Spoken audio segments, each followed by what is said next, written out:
चलिए, माननीय मुख्यमंत्री अभ्युदय योजना ललितपुर में आपका स्वागत है। एनवायरनमेंट पर्यावरण से संबंधित जो अभी तक आपको 16 लेक्चर दिए गए हैं, उसी क्रम में आज आपको 17वां लेक्चर दिया जा रहा है।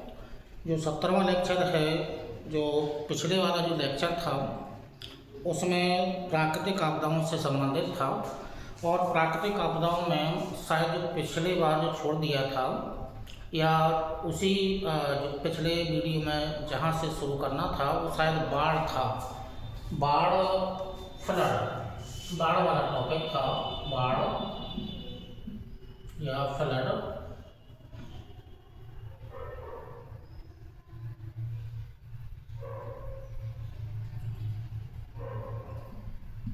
बाढ़ या फ्लड। तो इसके बारे में हमने आपको पहले कुछ डाटा आपको दे दिए होंगे। इसी क्रम में कल जो बाढ़ आने का कारण आपको मोस्टली जानना है। तो कारण में क्या कारण है, कारण में मैं आपको 3 प्रकार से कारण आपको बताए होंगे कल, और जो कल का जो वीडियो था उसी क्रम में जस्ट आगे बढ़ रहे हैं। तो बाढ़ में जो कारण था वो मानवीय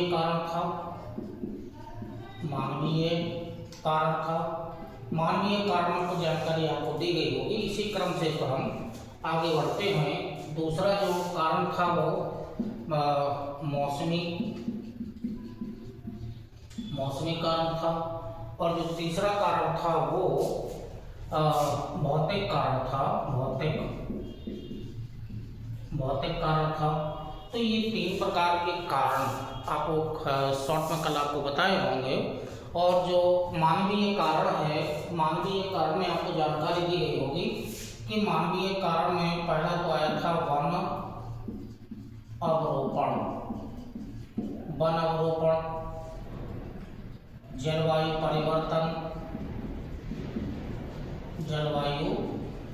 परिवर्तन आया होगा, बांध टूटने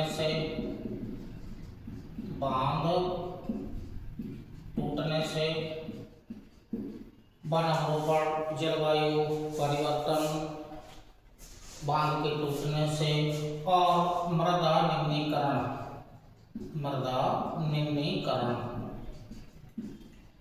निम्नीकरण। ये प्रमुख कारण थे मानवीय कारण में या मानव जनित कारण में। ये प्रमुख कारण थे। वन अवरोपण, चूँकि जो वन होते हैं वो वर्षा यानी कि जो बाढ़ है, बाढ़ को रोकने में सहायक होते हैं। जलवायु परिवर्तन में चूँकि मुख्य रूप से जलवायु परिवर्तन में मुख्य रूप से आ जाएगा ग्लोबल वार्मिंग। ये ग्लोबल वार्मिंग है, ग्लोबल वार्मिंग हो जाएगी। बांध के टूटने से और मृदा के निम्नीकरण से। तो मृदा के निम्नीकरण से ये सब जो कारण हैं, ये जो कारण आ जाएंगे वो लास्ट में बन जाएगा बाढ़, ये कारण बन जाएगा। और क्योंकि वन अवरोपण, जलवायु परिवर्तन, बांध के टूटने से, मृदा के निम्नीकरण से जल की अधिकता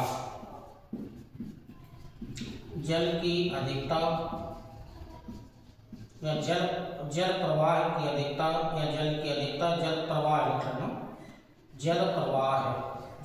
की अधिकता, और जो रिजल्ट निकलता है वो बाढ़ रिजल्ट आता है। और दूसरी तरफ यहाँ तक तो कल आपसे वार्तालाप हो चुके थे, यहाँ पिछले वीडियो में यहाँ तक आपसे वार्तालाप हुई थी। इसी क्रम में जो दूसरा कारण है वो है मौसमी कारण। अब मौसमी कारण में बादलों के फटने से, चक्रवातीय वर्षा और मौसम में अनिश्चितता, ये 3 कारण इसमें मोस्टली आए थे। बादल के फटने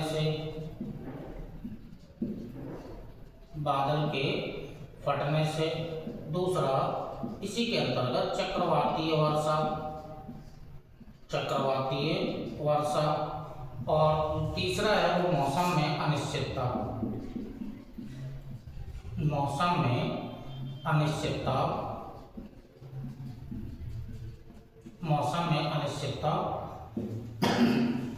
तो ये मौसमी कारणों के अंतर्गत आते हैं। बादलों के फटने से, क्योंकि बादलों के फटने से जो मोस्टली बादल होते हैं वो किसी पर्वतीय क्षेत्र, जैसे कोई पर्वतीय क्षेत्र है, ठीक है, जैसे पर्वतीय क्षेत्र की ऊंचाई ज़्यादा होगी लेकिन बादलों की जो बादल हैं उनकी जो ऊंचाई होती है वो कम होती है, और बादल तैरते तैरते किसी पर्वतीय क्षेत्र से अत्यधिक वेग से जा करके टकरा जाते हैं, और टकरा करके जितना भी जल बादलों में होता है वो पूरा का पूरा एक साथ नीचे गिरा देते हैं। तो एक साथ नीचे गिराने से जल की अधिकता हो जाती है, तो ये बादलों के फटने से इसी पर्वतीय क्षेत्र से ये टकरा जाते हैं। अब जो दूसरा है वो है चक्रवातीय वर्षा होती है। चक्रवातीय वर्षा का मतलब हुआ कि जो मुख्य रूप से जो सागर या महासागरीय क्षेत्रों में, चूँकि चक्रवात दो प्रकार के होते हैं, उष्ण और शीतोष्ण। तो उष्ण कटिबंधीय चक्रवात ज़्यादा प्रभावकारी होते हैं, उष्णकटिबंधीय चक्रवात ज़्यादा प्रभावकारी होते हैं।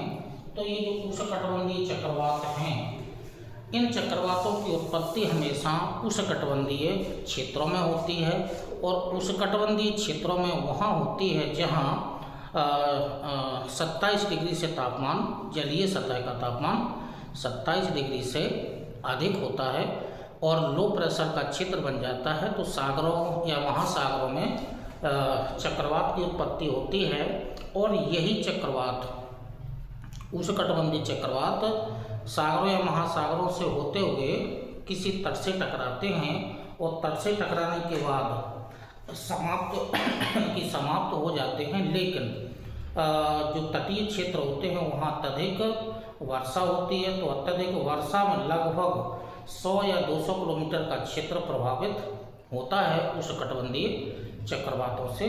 और साथ में जो पर्यावरणीय क्षति होती है, मानवीय क्षति होती है, तो इससे मानवीय और पर्यावरणीय क्षति दोनों प्रकार की होती है। तो चक्रवातीय वर्षा मोस्टली उष्णकटिबंधीय चक्रवातों से होती है। अब जो उष्णकटिबंधीय चक्रवात हैं, चूँकि इनके नाम जैसे टॉर्नेडो है, तो टॉर्नेडो अत्यधिक प्रभावकारी चक्रवात है, टॉर्नेडो। तो जो विश्व के प्रमुख जो उष्णकटिबंधीय चक्रवात हैं उनके नाम लिख लेते हैं। कौन से चक्रवात हैं? हरिकेन, टॉर्नेडो,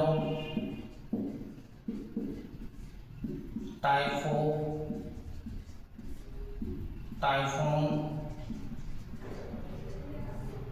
बिलिबिली,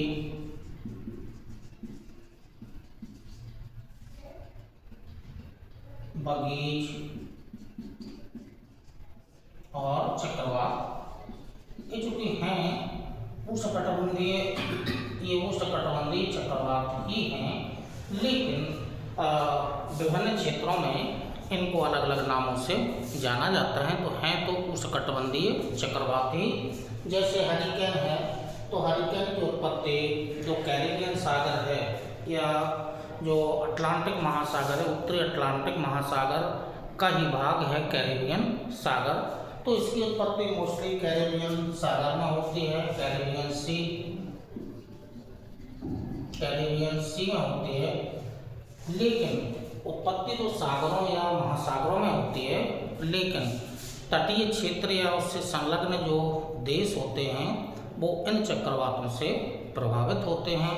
तो इस चक्रवात से जो मोस्टली है वो यूएसए जो देश है, या जो फ्लोरिडा प्रायद्वीप जो क्षेत्र है या यूएसए है, वो इन चक्रवातों से प्रभावित होता है। तो हरिकेन है। उसके बाद इसी क्रम में टॉर्नेडो है, तो टॉर्नेडो की उत्पत्ति मैक्सिको की खाड़ी है, वो भी कैरिबियन सागर का ही भाग है। तो जो मैक्सिको की खाड़ी में टॉर्नेडो की उत्पत्ति होती है और सबसे विनाशकारी चक्रवात टॉर्नेडो, सबसे विनाशकारी जो चक्रवात होता है वो टॉर्नेडो है। तो जब कभी भी टॉर्नेडो की उत्पत्ति हो जाती है तो लगभग 200 से 300 किलोमीटर का जो तटीय क्षेत्र है वो पहले से ही खाली करवा लिया जाता है, क्योंकि ये सबसे विनाशकारी चक्रवात है। इस चक्रवात की तीव्रता बहुत ही ज़्यादा होती है, 300 से 400 किलोमीटर प्रति घंटा की रफ्तार से पवनें चलती हैं। तो ये अत्यधिक विनाशकारी चक्रवात है, जो मैक्सिको की खाड़ी में या जो मिसिसिपी नदी घाटी का जो डेल्टा क्षेत्र है वहाँ इसका प्रभाव ज़्यादा होता है। इसी तरह से टाइफो ये जापान, टाइफून चाइना, मतलब इससे संलग्न सागर होंगे, ये तो प्रभावित क्षेत्र हैं। ठीक है, मतलब ये दोनों का संबंध प्रशांत महासागर से हो जाएगा। प्रशांत महासागर, बिलीबिली का संबंध भी प्रशांत महासागर से ही है, लेकिन ये ऑस्ट्रेलिया देश का है, ऑस्ट्रेलिया देश इससे प्रभावित होता है। वगीज भी प्रशांत महासागर से ही संबंधित है, लेकिन संबंध जो होगा वो फिलीपींस देश से है। और चक्रवात है भारत और पड़ोसी देशों में, भारत प्लस पड़ोसी, जो पड़ोसी देश हैं इनमें इनकी उत्पत्ति होती है। चूँकि हिंद महासागर में ऐसे चक्रवातों की उत्पत्ति होती तो है, लेकिन यहाँ पर जो अरब सागर हैं, बंगाल की खाड़ी है, वो भी हिंद महासागर के भाग हैं। तो मोस्टली जो बंगाल की खाड़ी है, बंगाल की खाड़ी में अरब सागर में चक्रवातों की उत्पत्ति होती है। और भारत सहित जो भी पड़ोसी देश हैं या सागर से या बंगाल की खाड़ी से संलग्न जो भी देश हैं वो प्रभावित होते हैं। और इन चक्रवातों के चूँकि जो मौसम विभाग है, उस मौसम विभाग के द्वारा प्रतिवर्ष अल्फा बीटा के नाम से नए नाम दिए जाते हैं। तो ये नाम तो रहेंगे, लेकिन जब चक्रवात जब भी अक्टूबर नवंबर में जब भी आएंगे तो इनको एक विशेष नाम दे दिया जाता है। तो भारत और उसके पड़ोसी देशों के द्वारा विभिन्न नाम दिए जाते हैं, उनमें से एक नाम को सेलेक्ट कर लिया जाता है।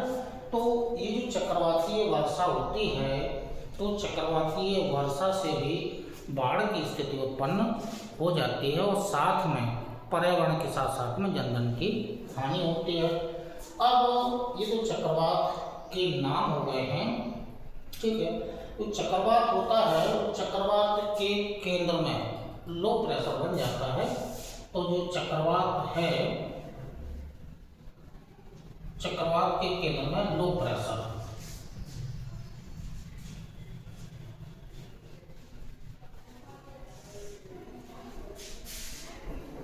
जैसे कोई सागर या महासागर होगा तो ऐसे करके लो प्रेशर, तो चक्रवात के केंद्र में लो प्रेशर और चक्रवात के केंद्र के बाहर यहाँ हाई प्रेशर होता है, हाई प्रेशर।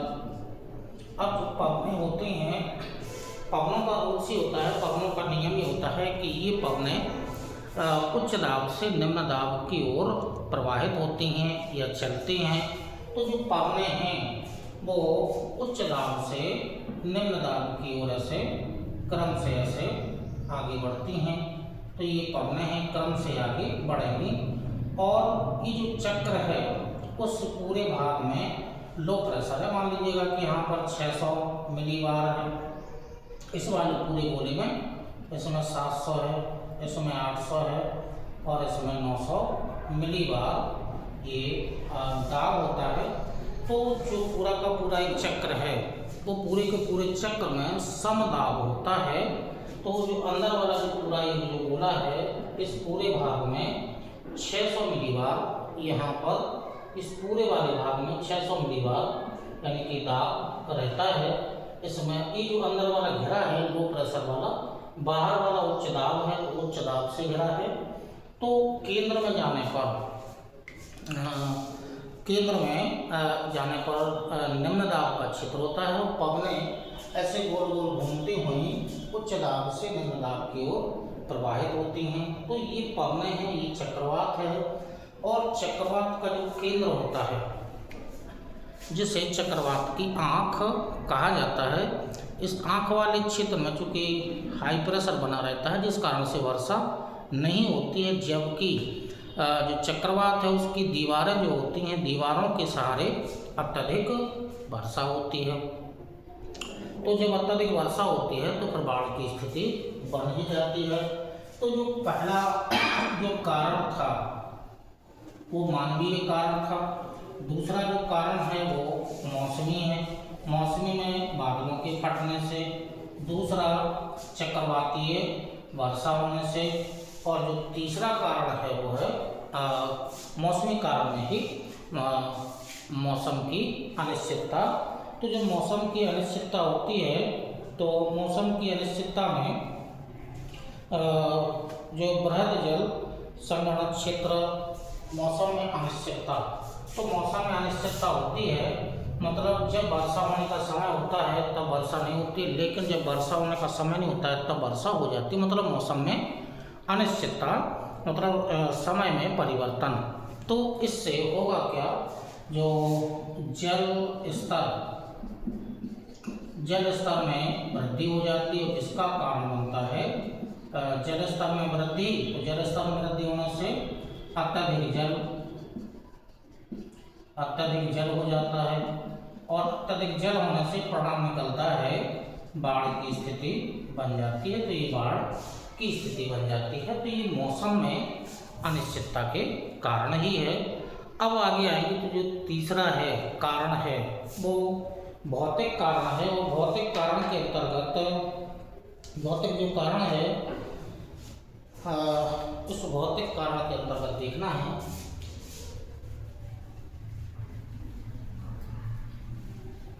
भौतिक कारण अनिश्चित इसके अंतर्गत आएगा। अनिश्चित अपवाह व्यवस्था। अनिश्चित अपवाह व्यवस्था मतलब नदी घाटी जहाँ से बहती है तो नदी घाटी में न बह करके आसपास के क्षेत्र से होकर के बहने लगती है, तो अनिश्चित अपवाह व्यवस्था। अनिश्चित अपवाह व्यवस्था से होगा क्या, ये जो अपवाह व्यवस्था होती है शुष्क या अर्ध शुष्क क्षेत्रों में है, शुष्क या अर्ध शुष्क क्षेत्रों से संबंधित है। अब इसका परिणाम क्या निकलेगा कि अनिश्चित अपवाह व्यवस्था से नदी घाटियों का असंतुलित विकास,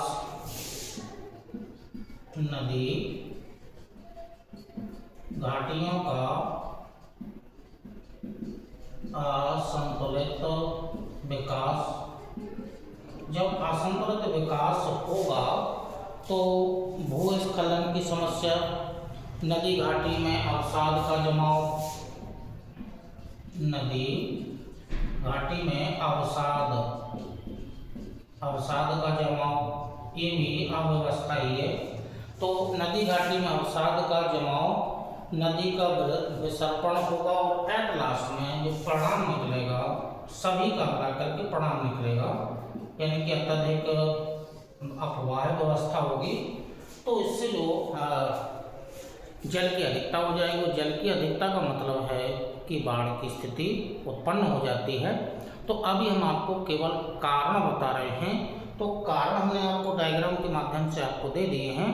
और यदि आपको और लिखना है तो मोस्टली करके आप ऐसे कारण पॉइंट बना करके आप शॉर्ट में इनको लिख लीजिएगा, नोट कर लीजिएगा कारण में।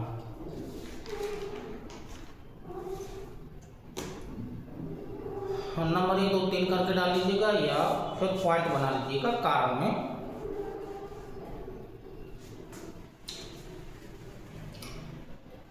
नदी नालों के पॉइंट बना लेना। नदी नालों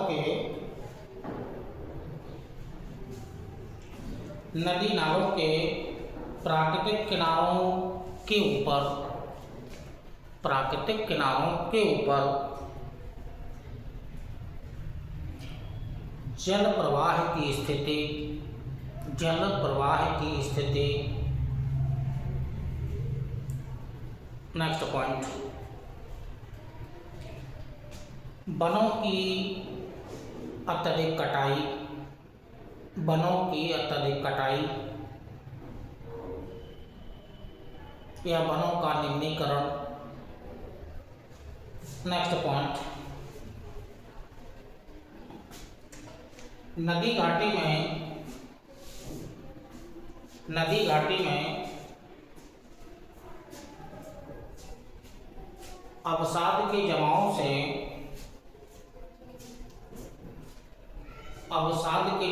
से गहराई का कम होना।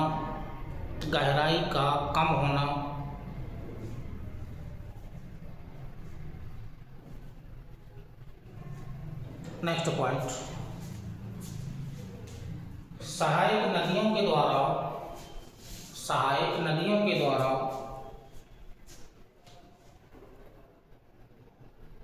जल की अत्यधिक आपूर्ति होना।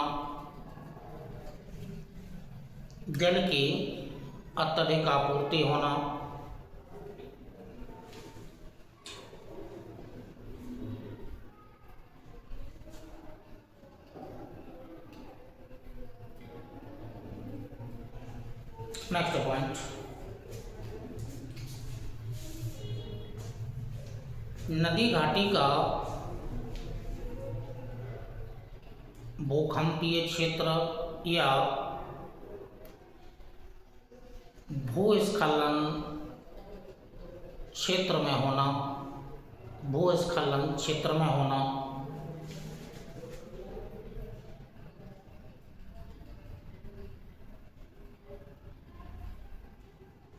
नेक्स्ट, नदी घाटी क्षेत्र में पुल, सड़क या रेलवे लाइन का होना।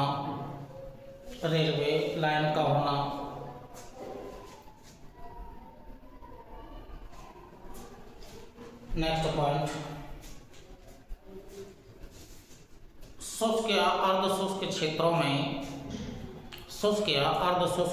में सामान्य से अधिक वर्षा का होना।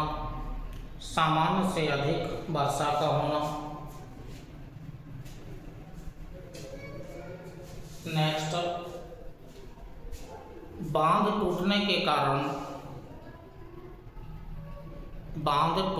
कारण निचले क्षेत्र का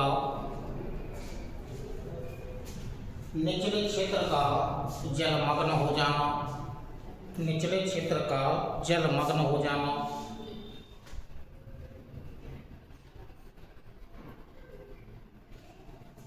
नेक्स्ट, तेज हवाओं के चलने से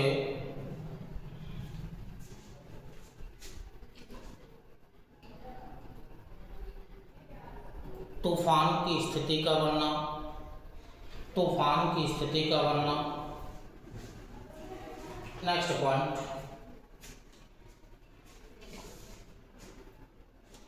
मौसम में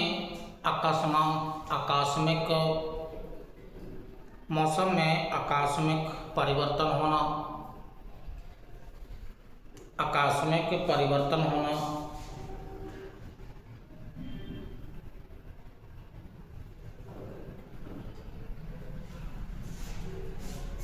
और लास्ट पॉइंट लिख लीजिएगा,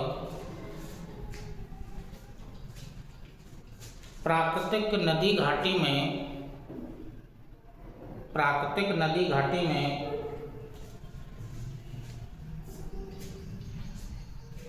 जल निकासी का मानव द्वारा अवरुद्ध करना।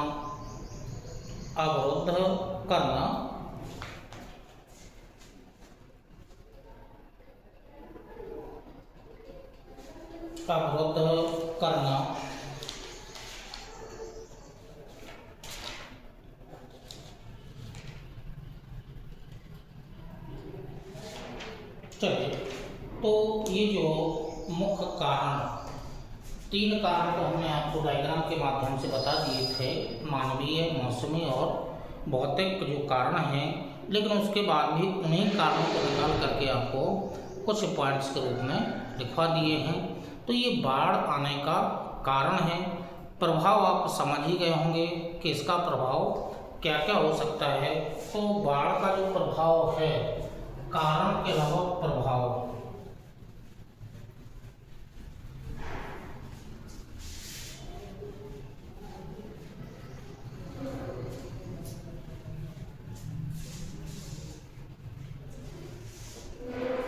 प्रभाव तो आप समझ ही रहे होंगे कि प्रभाव में क्या क्या हो सकता है। तो प्रभाव क्या क्या हो सकता है प्रभाव में, तो जो प्रभाव है उस प्रभाव के अंतर्गत जो मोस्टली होता है, जनधन की हानि तो होती ही है। तो जनधन की हानि, जनधन की हानि, पर्यावरणीय क्षति या हानि, तो ये 2 चीज़ें तो मोस्टली बाढ़ से जुड़ी हुई ही हैं, ठीक है। लेकिन जो वृहद स्तर पर यदि बाढ़ आती है तो जनधन की हानि का मतलब ये हुआ कि जो फसलें जो बोई हुई होती हैं, या जो फसलों के क्षेत्र होते हैं, या जो मैदानी क्षेत्र होते हैं, तो जब बाढ़ आती है तो ये पूरे के पूरे जलमग्न हो जाते हैं। और जब जलमग्न हो जाएंगे तो जो खड़ी हुई फसलें हैं, मोस्टली धान, गन्ना, इस प्रकार की जो खरीफ की जो फसलें होती हैं, इनको नुकसान होता है। तो खरीफ की फसल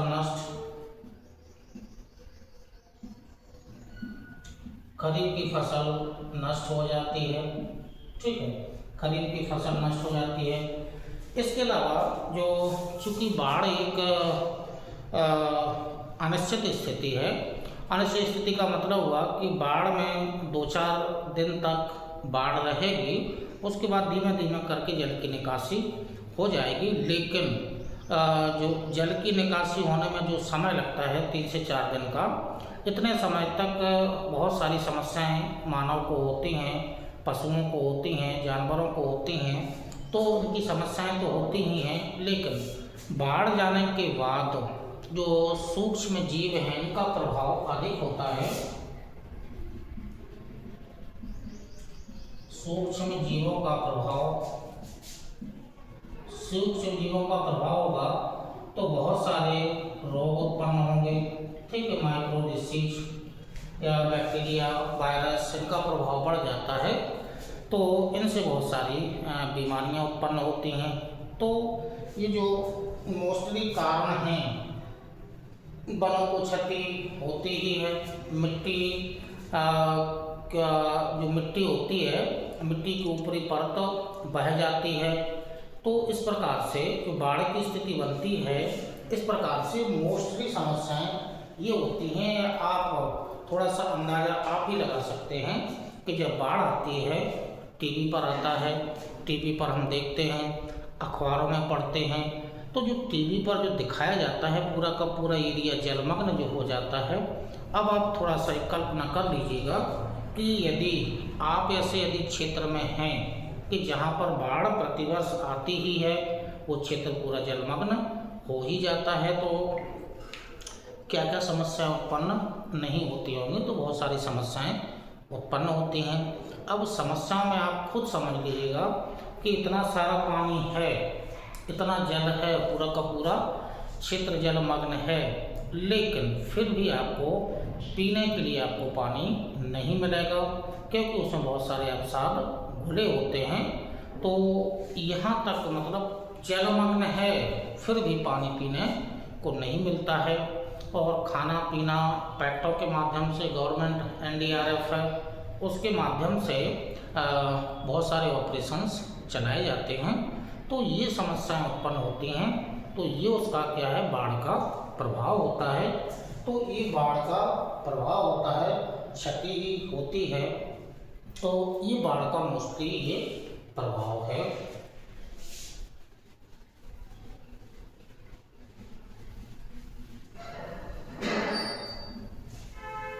अब आइएगा तो चूँकि विश्व स्तर पर हमें नहीं जानना है, भारत के स्तर पर हमें जानना है, तो राष्ट्रीय बाढ़ नियंत्रण कार्यक्रम, राष्ट्रीय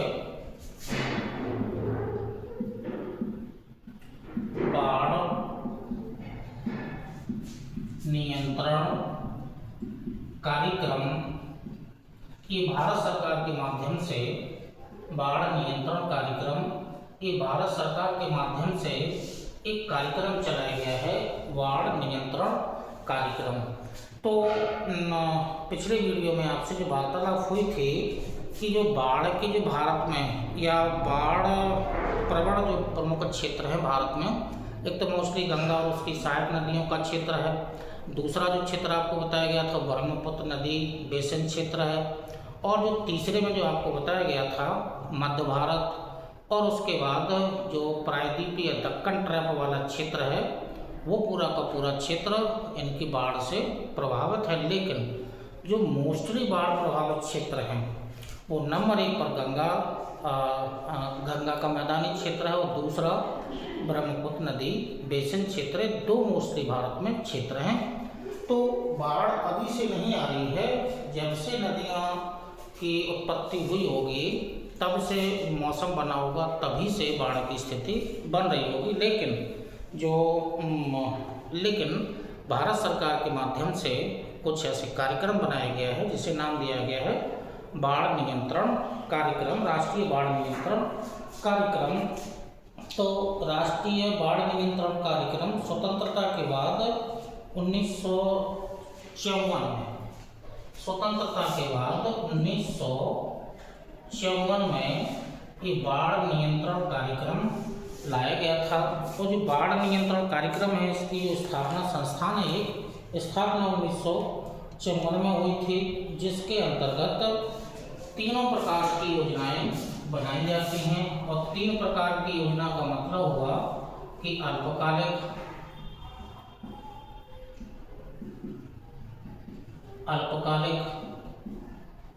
तात्कालिक और दीर्घकालिक।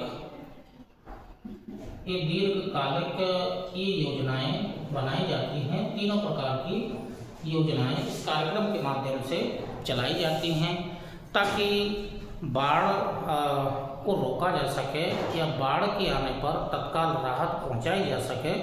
तो ये जो बाढ़ से संबंधित रोकथाम या कम करने का जो योजना है उसको राष्ट्रीय बाढ़ नियंत्रण कार्यक्रम से मोस्टली नाम दिया गया है। तो ये मोस्टली जो है तो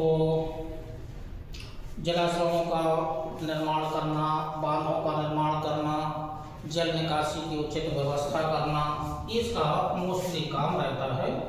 तो बांधों का निर्माण करना, कहाँ सही रहेगा बांधों का निर्माण करना, ठीक है, और जल निकासी की उचित व्यवस्था करना या जल निकासी व्यवस्था करना, ठीक है, जल निकासी की उचित व्यवस्था करना, जलाशयों का निर्माण करना,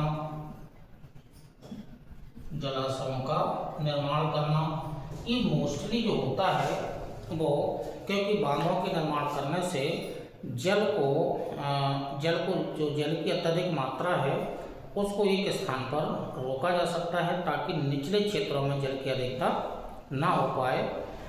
दूसरा, जल निकासी की उचित व्यवस्था करना, नदी की सिल्ट है जो अवसाद है उसको हटाना। दूसरा है जलाशयों का निर्माण करना, जलाशयों का निर्माण, छोटे छोटे बांध जलाशयों का निर्माण करना।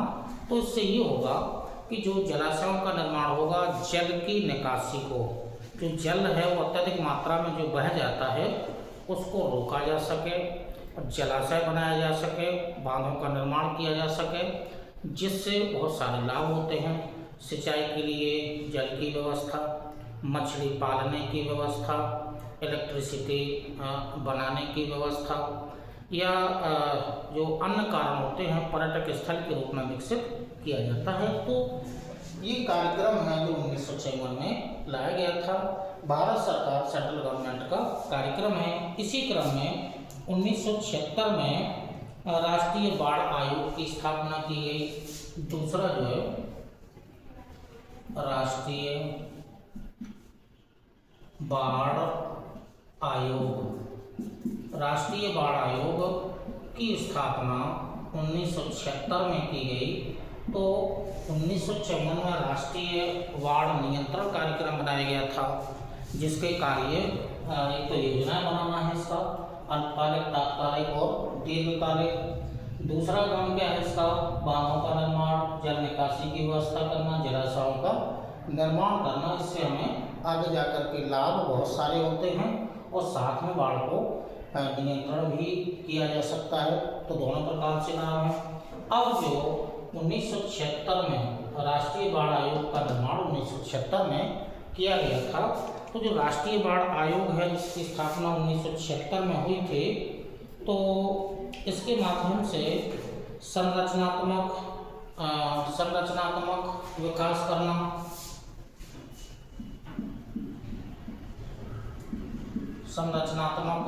करना, इसका काम होगा।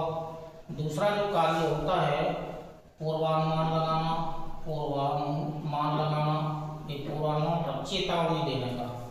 चेतावनी देने का काम इसी का राष्ट्रीय बाढ़ आयोग का ही है। और वैज्ञानिक तरीके से नीति तैयार करना, यानी कि नीतियाँ तैयार करना।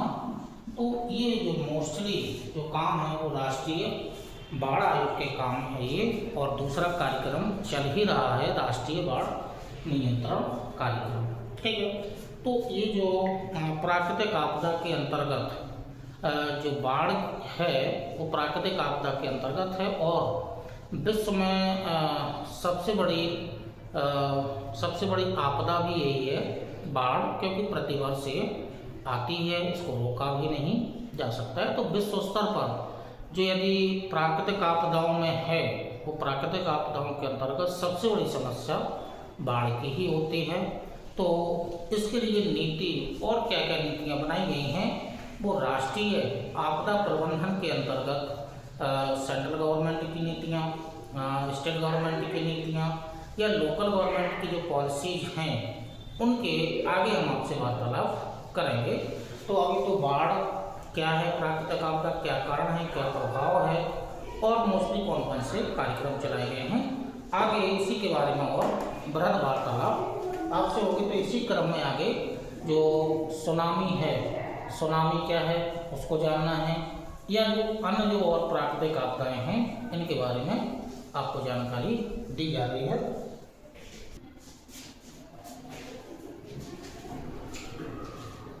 चलिए, तो बाढ़ से संबंधित आपको जानकारी दे दी गई है। पूरा बाढ़ का जो प्राकृतिक आपदा का टॉपिक है वो पूरा कंप्लीट कर दिया गया है।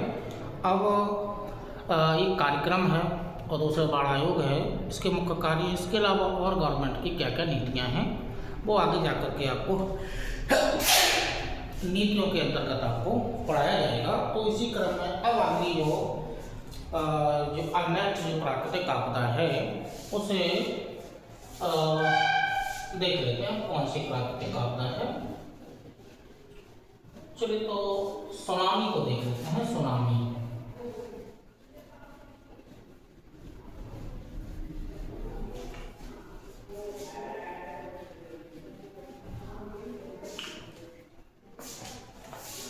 नेक्स्ट प्राकृतिक आपदा सुनामी।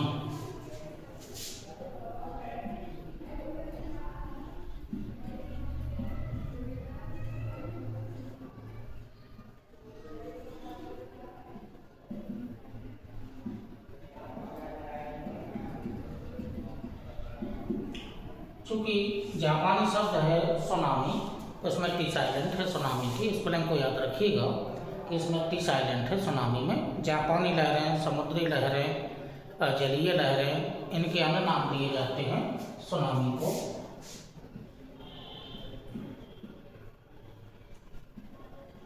समुद्री लहरें, जापानी लहरें या जलीय लहरें, बात एक ही है।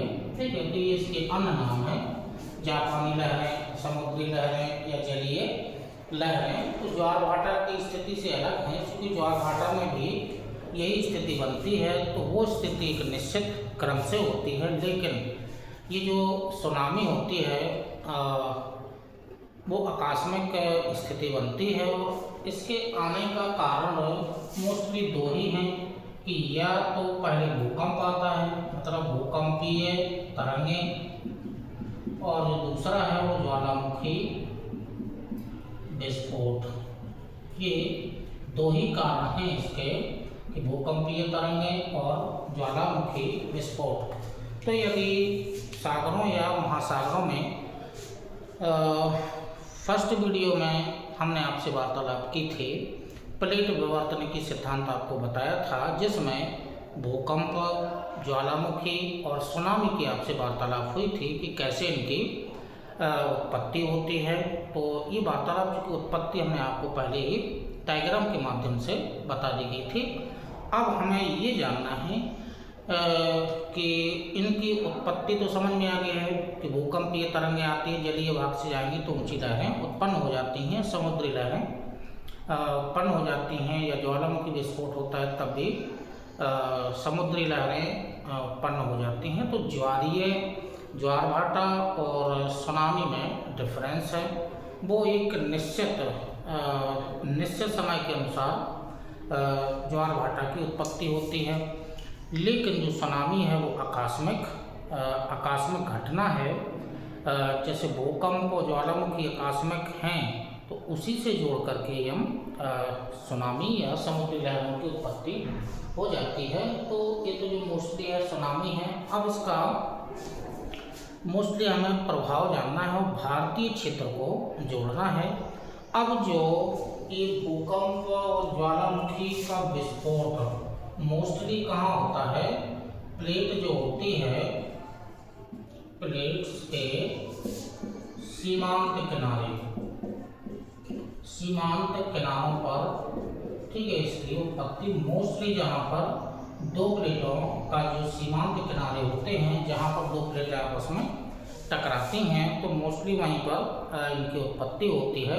तो जो सीमांत किनारे हैं, चाहे तो आभिसरण वाला क्षेत्र हो, आभिसरण प्लेट हो, मतलब जब प्लेटें या तो एक दूसरे के पास आ रही हों तो ये सीमांत किनारा हो जाएगा, या दोनों प्लेटें एक दूसरे से दूर जा रही हों तब ये सीमांत किनारा बन जाएगा। तो सीमांत किनारे वाले क्षेत्रों पे ही भूकंपीय तरंगों की उत्पत्ति होती है।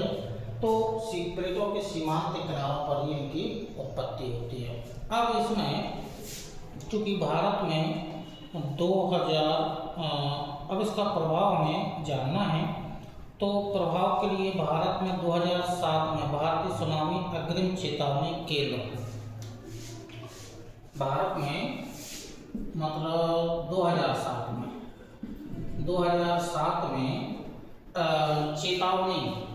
अग्रिम चेतावनी केंद्र की स्थापना हैदराबाद में की गई थी।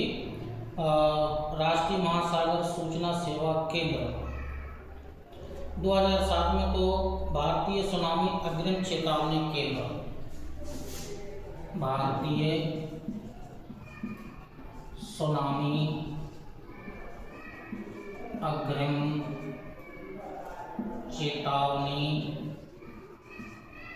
सूचना केंद्र की स्थापना चूँकि 2007 में ही हो गई थी, तो भारतीय सुनामी अग्रिम सूचना केंद्र की स्थापना वर्ष 2007 में सेंट्रल गवर्नमेंट के माध्यम से की गई थी, जो लेकिन इसका नाम बदल करके बाद में हिंद महासागर राष्ट्रीय महासागर सूचना सेवा केंद्र, इसका नाम बदल दिया गया है। तो नाम रख दिया है राष्ट्रीय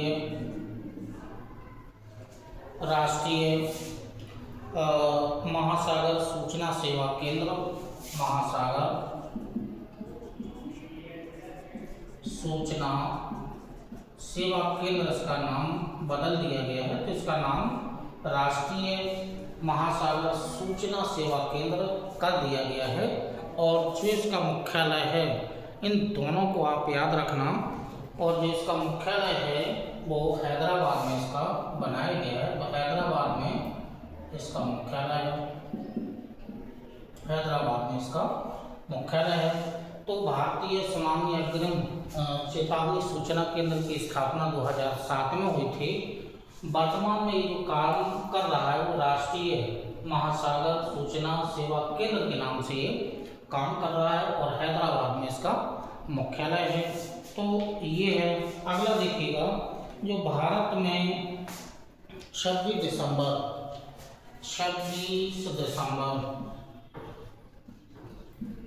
2004 में भूकंप की उत्पत्ति हुई। भूकंप की उत्पत्ति इंडोनेशिया में हुई। अब जो भूकंप की उत्पत्ति है वो इंडोनेशिया में तो हुई, ठीक है, लेकिन प्रभाव इसका चूंकि संलग्न जो क्षेत्र है वो बंगाल की खाड़ी वाला क्षेत्र है, बंगाल की खाड़ी वाला क्षेत्र है। तो उसको थोड़ा सा देख लेते हैं कि कौन सी खाड़ी वाला क्षेत्र है। बंगाल की खाड़ी वाला क्षेत्र है।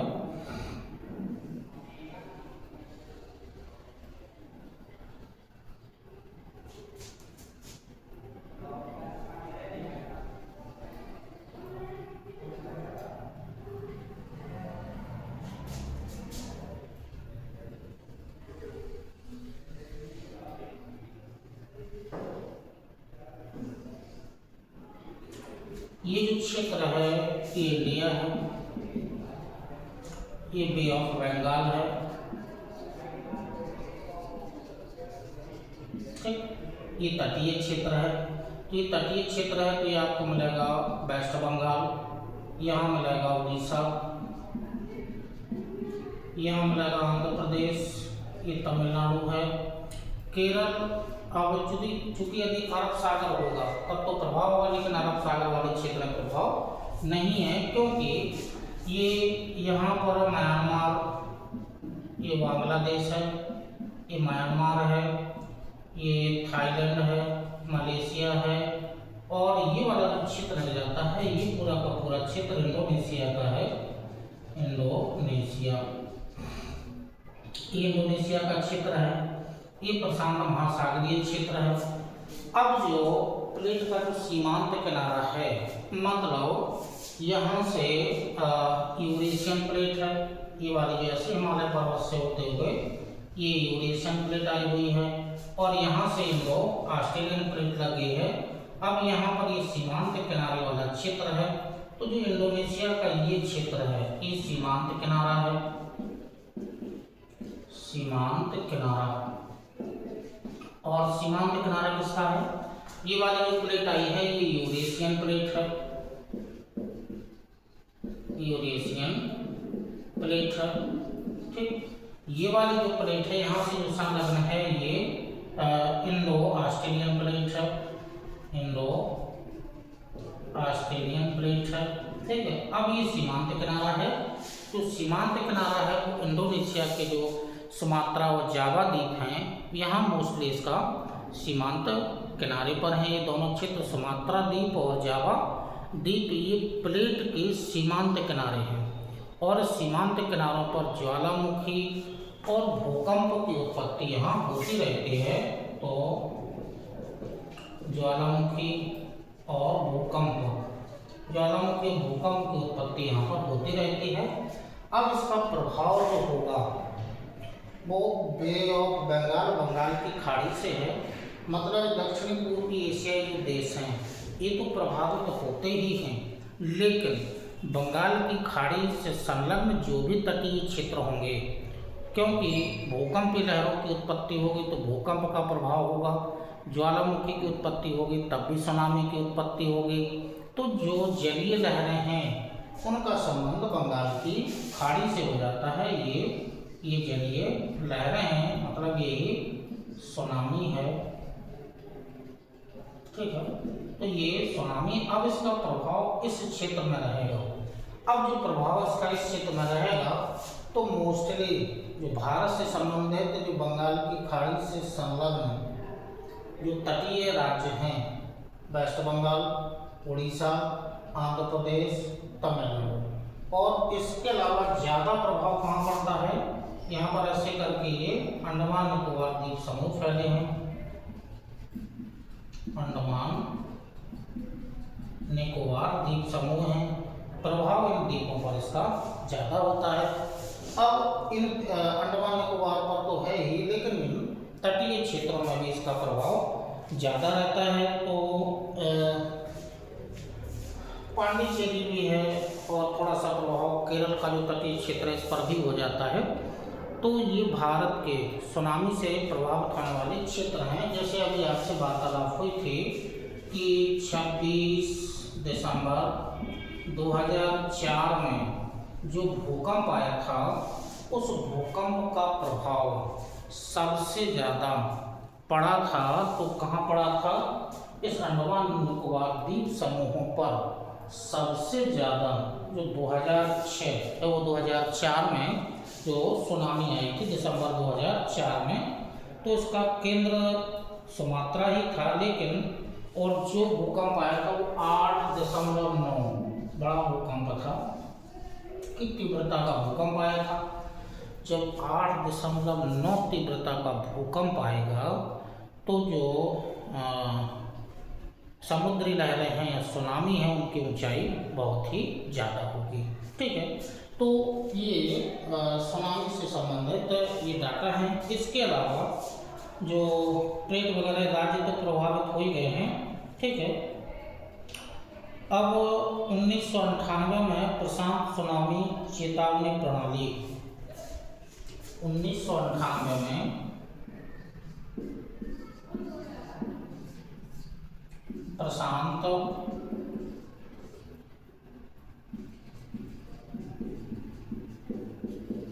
महासागरीय चेतावनी प्रणाली की स्थापना की गई थी। ठीक है, तो 1998 में प्रशांत महासागरीय चेतावनी प्रशांत सुनामी चेतावनी प्रणाली की स्थापना की गई थी। और इसकी जो मोस्टली क्योंकि प्रशांत महासागर है तो इसका जो संबंध है, एक तो अलास्का में इसका केंद्र बनाया गया है, अलास्का में केंद्र बनाया गया है। जो यूएसए का ही भाग है हवाई द्वीप पर इसका एक केंद्र बनाया गया है और एक केंद्र बनाया गया है जापान में, क्योंकि जापान विश्व का सबसे ज़्यादा प्राकृतिक आपदाग्रस्त देश है। भूकंप, ज्वालामुखी के बाद सुनामी की उत्पत्ति होती ही है। तो उत्तरी प्रशांत महासागर से संलग्न जो भी तटीय देश होंगे उन पर प्रभाव इसका ज़्यादा पड़ता है। तो प्रशांत महासागरीय चेतावनी प्रणाली या सूचना केंद्र, सूचना चेतावनी, ठीक, 1998 में इसकी स्थापना की गई थी। तो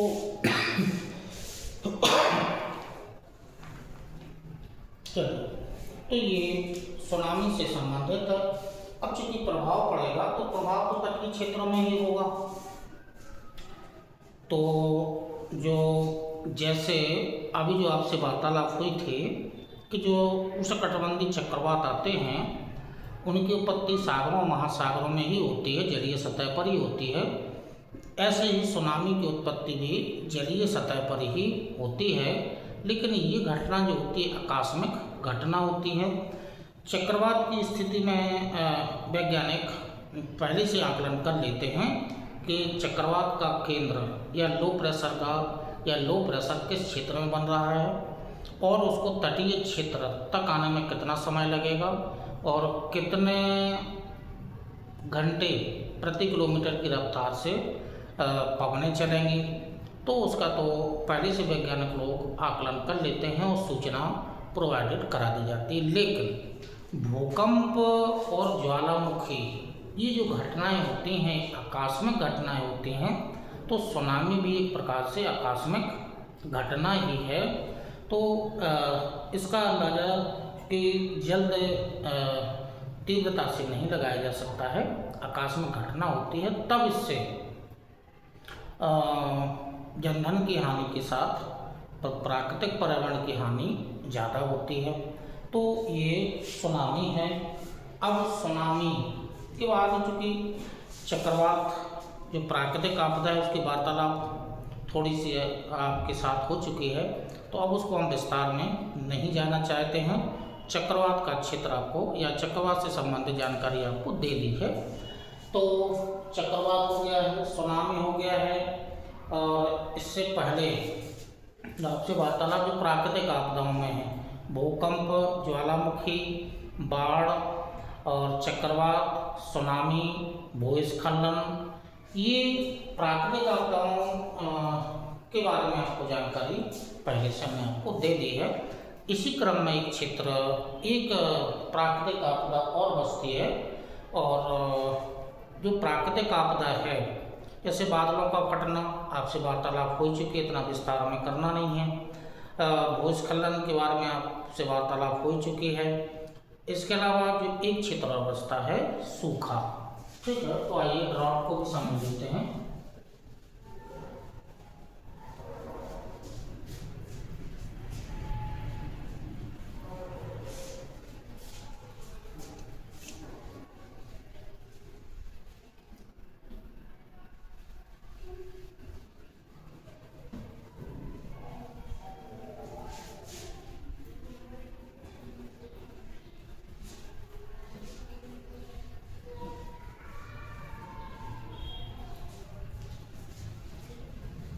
अगला टॉपिक है सूखा।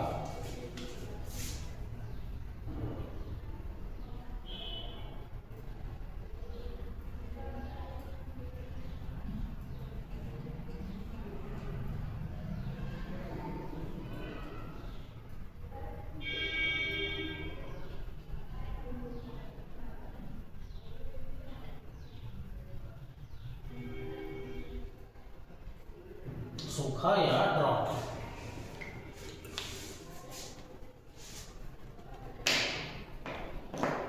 तो सूखा या ड्रॉट, पहले थोड़ा सा कुछ लिख लीजिएगा, नोट कर लीजिएगा। उसके बाद में सूखा लिखवा रहे तो हमें सूखा का अर्थ समझना है कि सूखा क्या होती है, मतलब पहले हमें अर्थ समझना है। और सूखा में प्रकार भी होते हैं, कृषि सूखा हुआ, या जलवायु विज्ञान सूखा हुआ, पारिस्थितिकी सूखा हुआ, या और भी एक दो प्रकार होंगे। तो ये हमें प्रकार भी समझना है, पहले हमें अर्थ समझना है, फिर उसके हम प्रकार देखेंगे। और सूखा का कारण मोस्टली तो यही रहेगा, सूखा का क्या कारण है, इसका प्रभाव क्या पड़ता है, और नियंत्रण के उपाय हमें मोस्टली जानना है। तो सूखा के अंतर्गत पहले हमें अर्थ समझना है, अर्थ में ही आगे इसके प्रकार क्या होते हैं, कितने प्रकार के होते हैं, क्या होती है, वो हमें समझना है। कारण, किन कारणों से सूखा आती है, वो समझना है। फिर प्रभाव और नियंत्रण के उपाय। ठीक है, तो अर्थ और प्रकार, इसके अंतर्गत आपको थोड़ा सा लिखना होगा। तो लिख लीजिएगा। अर्थ, सूखा का अर्थ, सूखा मौसम की अनिश्चितता, सूखा मौसम की अनिश्चितता के कारण किसी क्षेत्र में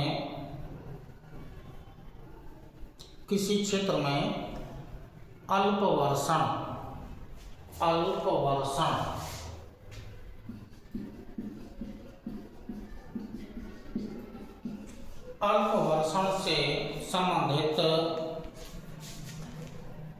वर्षण से संबंधित प्राकृतिक आपदा है,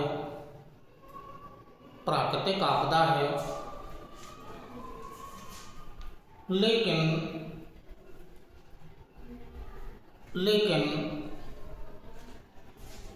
सामान्य स्थिति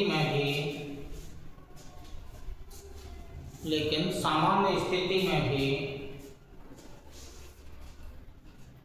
अपर्याप्त अपवाह व्यवस्था अपर्याप्त अपवाह व्यवस्था, अपर्याप्त अपवाह व्यवस्था के कारण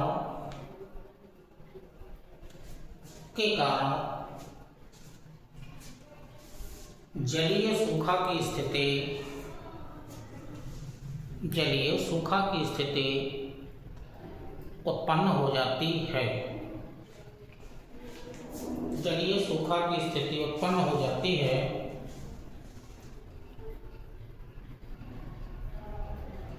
जबकि स्थलाकृतिक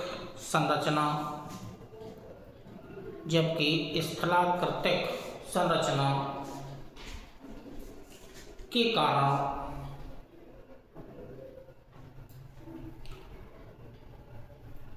सतही जल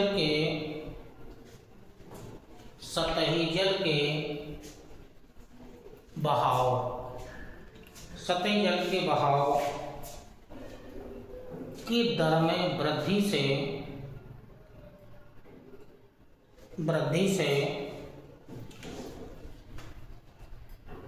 भूमिगत जल स्तर में कमी, भूमिगत जल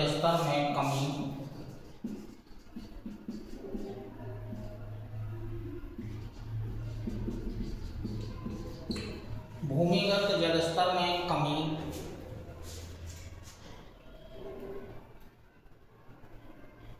आने लगती है। तब ऐसी स्थिति में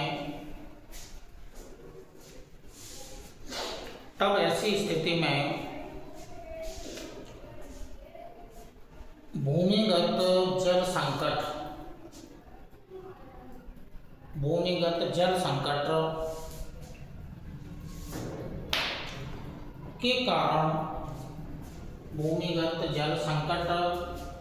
के कारण सूखा से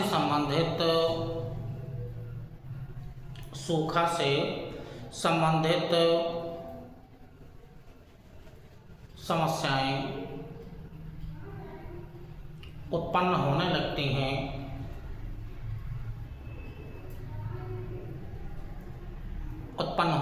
हैं। पैराग्राफ चेंज कर दीजिएगा। ये तो प्राकृतिक रूप में हो गया है। अब मानव जनित में जानना है। मानव अपनी गतिविधियों के कारण या गतिविधियों के द्वारा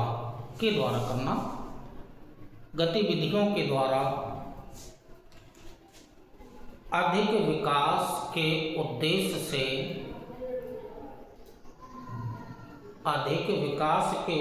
से जब वृक्षों का कटाव करता है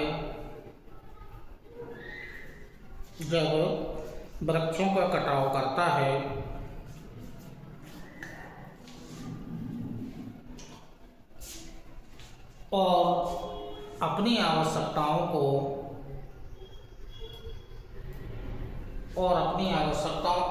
पूरा करने का प्रयास करता है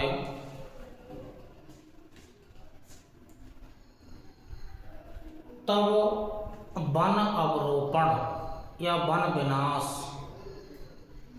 के साथ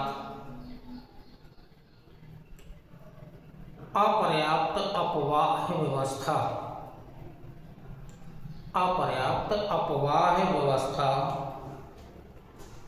और जटिल होने के कारण मौसमी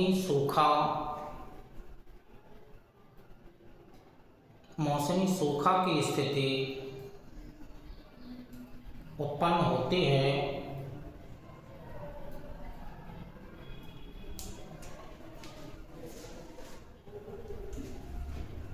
वर्तमान समय में नगरीय विकास, नगरीय विकास, दोषपूर्ण कृषि, दोषपूर्ण कृषि एवं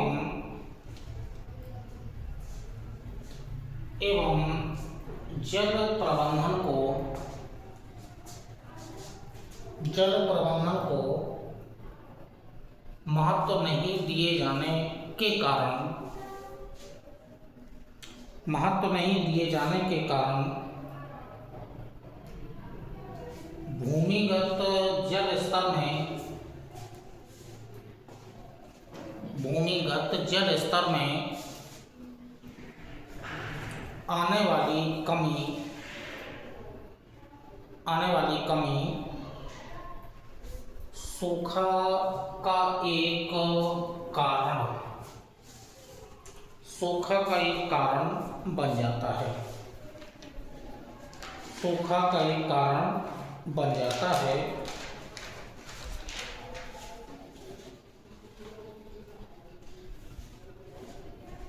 एक कारण बन जाता है।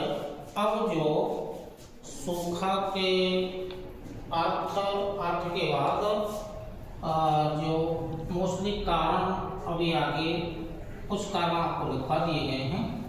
अब हमें प्रकार समझना है कि सूखा के प्रकार,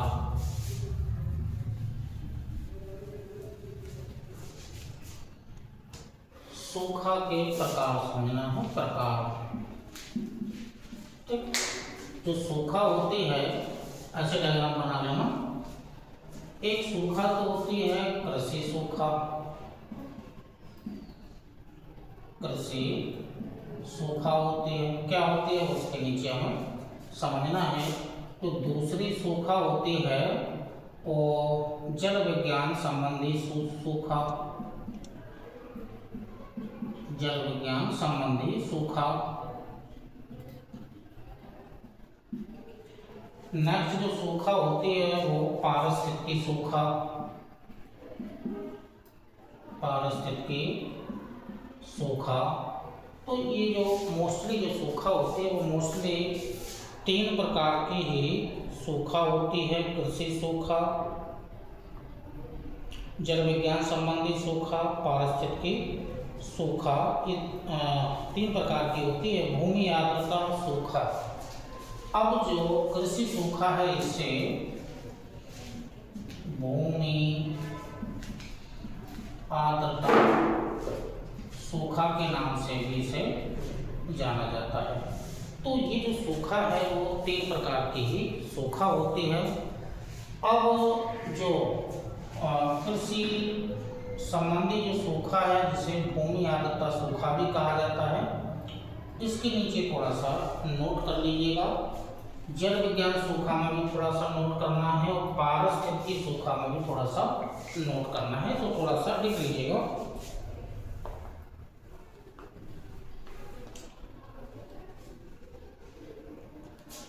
लंबी समय अवधि तक कम वर्षा, बस ये कम वर्षा को समझना है। लंबी समय अवधि तक कम वर्षा, कम वर्षा से संबंधित, कम वर्षा से संबंधित मौसमी सूखा, इससे मौसमी सूखा होगी। मौसमी सूखा की स्थिति, मौसमी सूखा की स्थिति उत्पन्न हो जाती है, मौसमी सूखा की स्थिति उत्पन्न हो जाती है जिससे फसलें मुरझा जाती हैं। फसलें, क्योंकि फसल को मुख्य रूप से जोड़ना है, फसलें मुरझा जाती हैं या फसलों का मुरझाना, इसे भी हम नाम देंगे कौन सी सूखा है? कृषि सूखा या भूमि आर्द्रता सूखा के नाम से भी इसे जाना जाता है। दूसरा है जल विज्ञान संबंधी सूखा। अब ये क्या होती है इसको जानना है।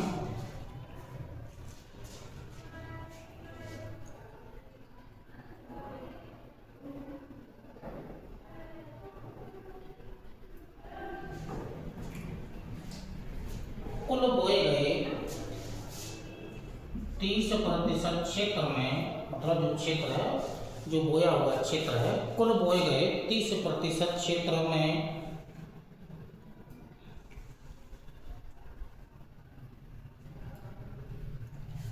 सिंचित व्यवस्था होती है।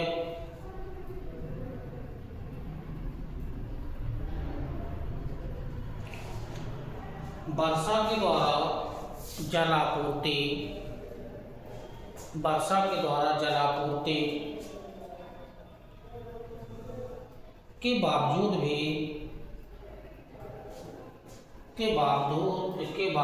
भी जलाशयों का जल स्तर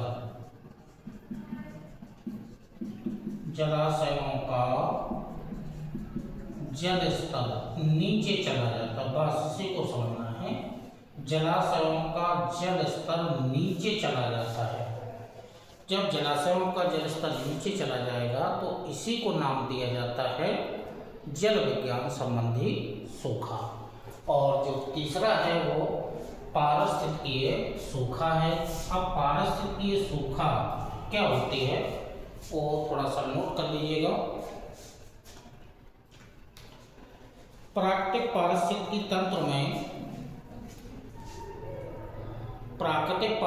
तंत्र में जल की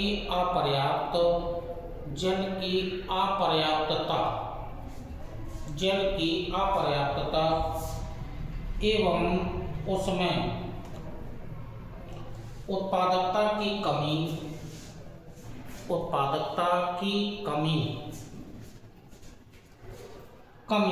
एवं तनाव की स्थिति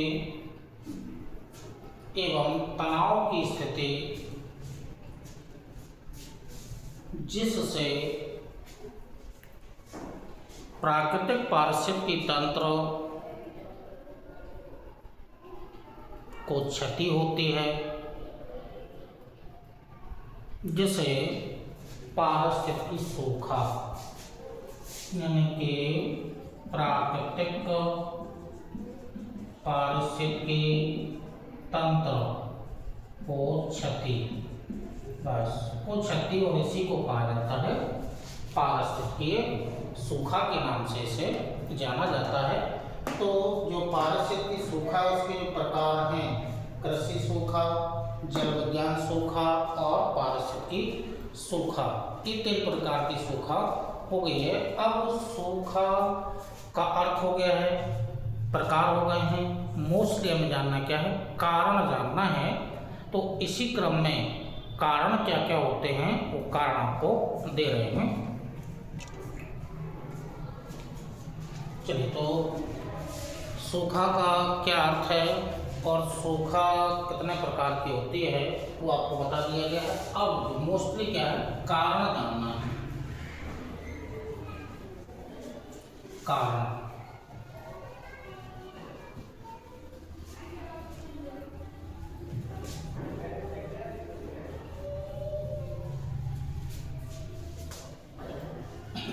कारण देखिएगा क्या होते हैं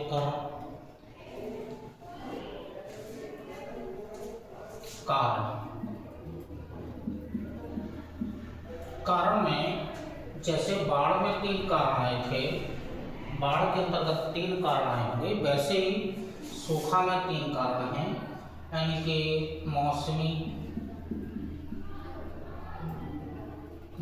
सूखा, भौतिक कारणों से सूखा, और जो इम्पोर्टेंट है वो है मानवीय सूखा,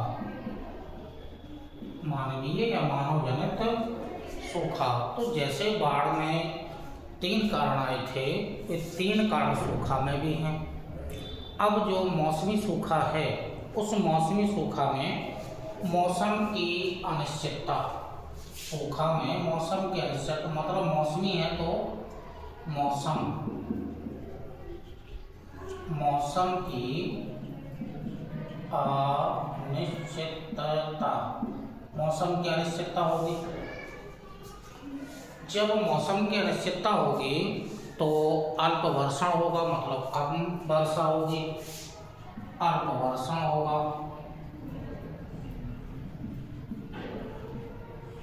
अल्प वर्षण की स्थिति बनेगी और जो अल्प वर्षण की स्थिति होती है उसे कहा जाता है मौसमी सूखा। तो ये बन जाएगी मौसमी सूखा, ये मौसमी सूखा हो गई। जो मौसमी सूखा होती है उसका जो प्रभाव होता है अन्य दो कारणों की अपेक्षा इसका जो प्रभाव होता है वो, ये जो प्रभाव होता है इसका दीर्घकालीन प्रभाव होता है।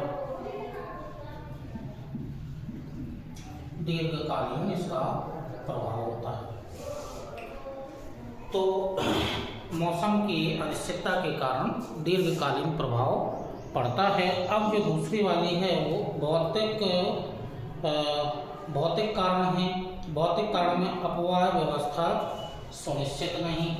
भौतिक कारण में अपवाह व्यवस्था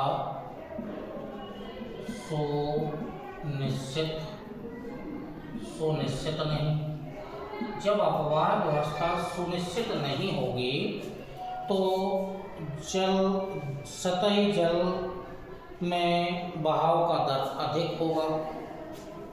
सतही जल स्तर का बहाव दर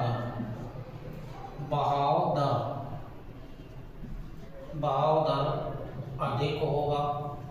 जब सतही जल स्तर का जो बहाव होगा मतलब वेलोसिटी होगी वो अधिक होगी तो जो नीचे की अंतर स्पंदन का दर कम हो जाएगा।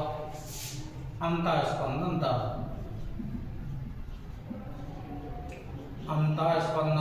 कम हो जाएगा। अंतर स्पंदन दर कम का मतलब हुआ नीचे की परतों में जल का बहाव, ये जल का बहाव कम हो जाएगा और जल का बहाव जैसे ही कम होगा तो जो भूमिगत जल स्तर है इसमें कमी आ जाएगी। मतलब परिणाम जो निकलेगा यहाँ से मौसमी सूखा, यहाँ जोड़ देना है जलीय सूखा,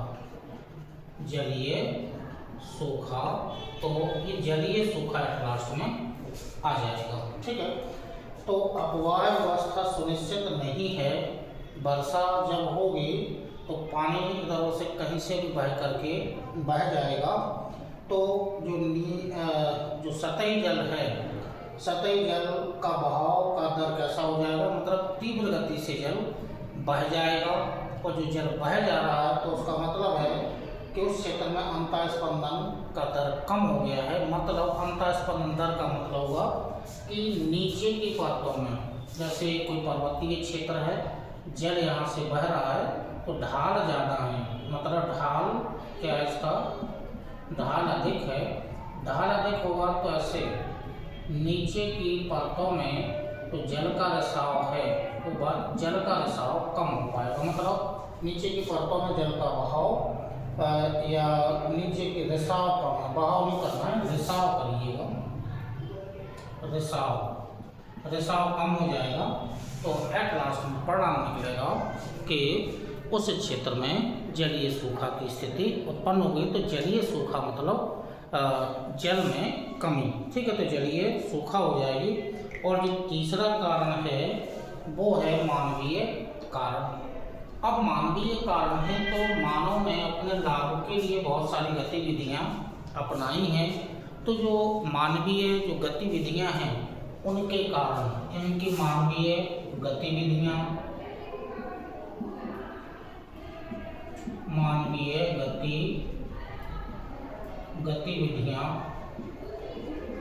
में तीव्रता आई। जब मानवीय गतिविधियां अधिक हुई तो परिणाम जो निकला वो जलवायु परिवर्तन इसका परिणाम निकला। और जब जलवायु परिवर्तन हुआ तो मौसम की अनिश्चितता बढ़ गई। जलवायु परिवर्तन से मौसम में अनिश्चितता, यानी कि मौसमी निश्चितता, अनिश्चितता में क्या हो गई है, मौसमी अनिश्चितता में वृद्धि हुई है। जब मौसमी अनिश्चितता हुई है तो परिणाम क्या निकला कि मृदा निम्नीकरण, वनावरोपण, इसका परिणाम मृदा निम्नीकरण,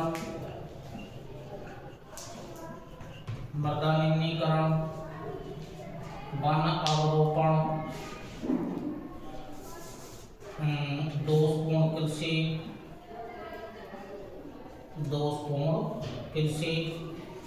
और दोषपूर्ण कृषि के साथ साथ में जल कुप्रबंधन,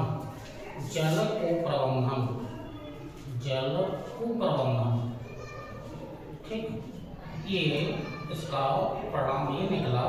तो इस परिणाम से लास्ट में जो परिणाम निकला वो जलीय सूखा का परिणाम निकला।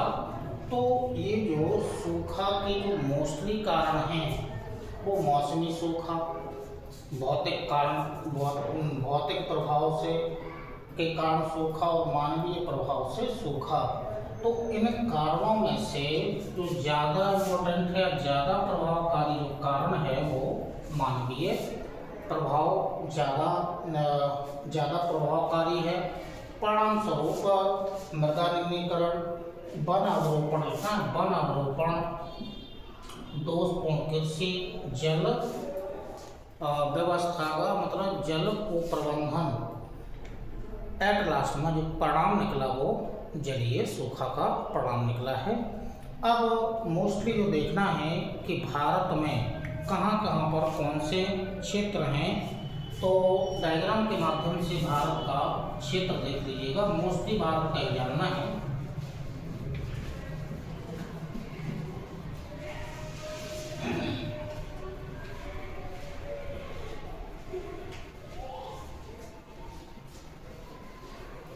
भारत का हमें क्षेत्र मोस्टली जानना है।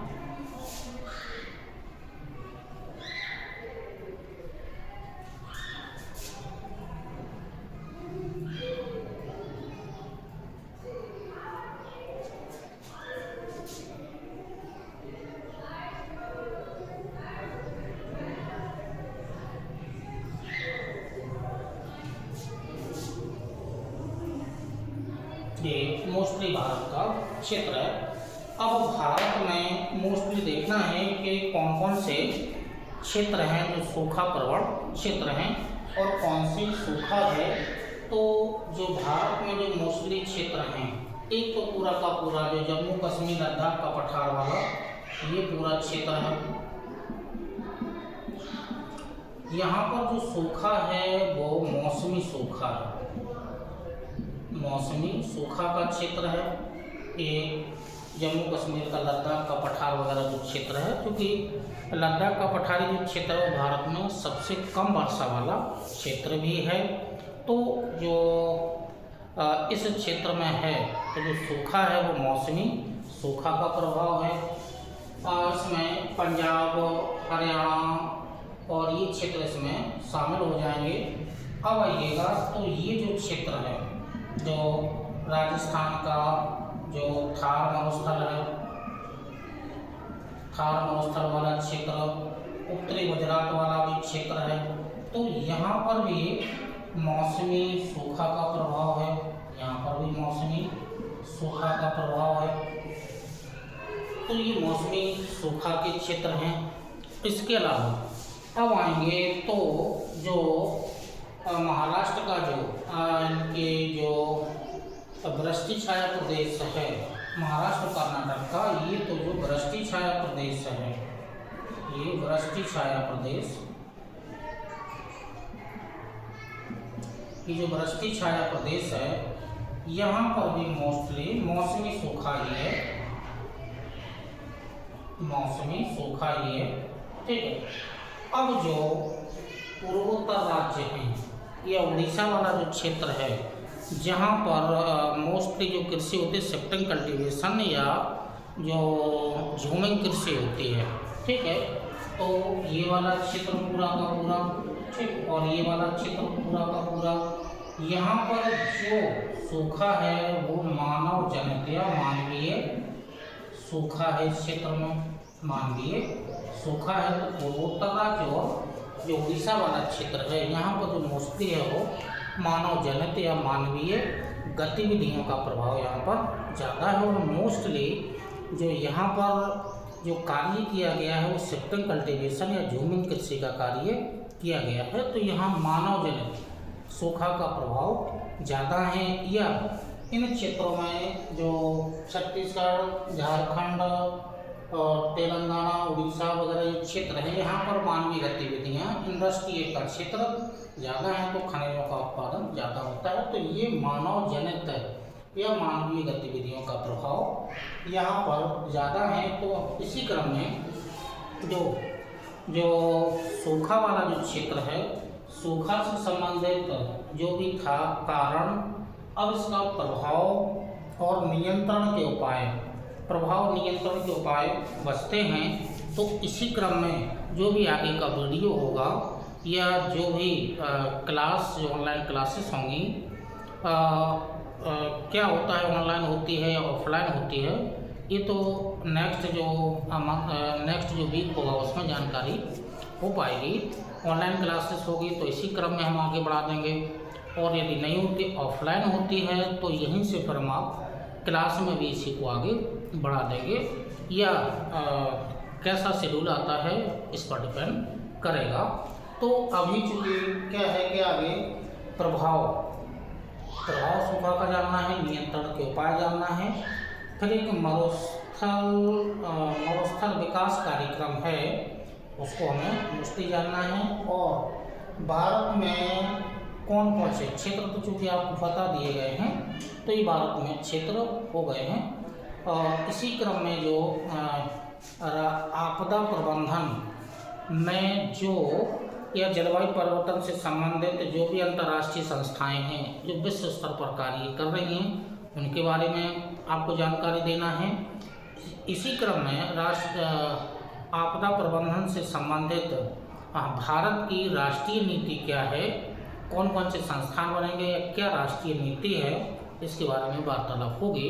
तो इसी क्रम में आगे क्या जो भी होगा वो देखा जाएगा। तब तक के लिए नमस्कार, धन्यवाद, जय हिंद।